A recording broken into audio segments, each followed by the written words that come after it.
va finir avec une valeur qui est, selon moi, mieux orientée. C'est le titre d'OVH Group, VH, qui retrouve des couleurs ces derniers temps. Est-ce que ça peut durer, Mathieu ?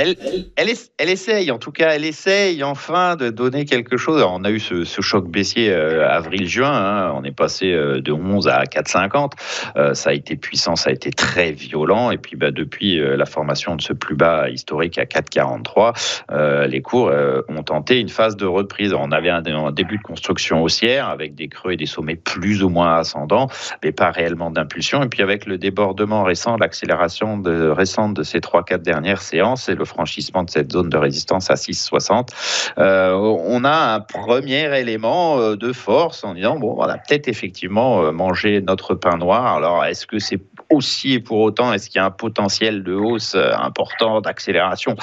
Non, il y a encore quand même beaucoup d'éléments structurellement faibles. La moyenne mobile à 200 périodes descendantes et résistantes, cette zone de résistance forte entre 8 et 8,80, le gap baissier, mais on peut progressivement se reprendre, en tout cas a priori à court terme, les risques d'accélération baissière immédiate sont repoussés.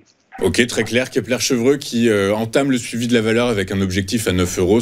Pareil, on sait très bien que l'unité de temps n'est pas la même, mais a priori, pour l'instant, c'est peut-être un peu ambitieux du coup. 9 euros, c'est la résistance majeure à 8,80, peu ou prou, c'est le gap baissier, hein, donc c'est pas quelque chose d'incohérent avec l'analyse technique et que ça se joue autour de ce niveau-là à moyen terme, ça me paraît assez cohérent, oui.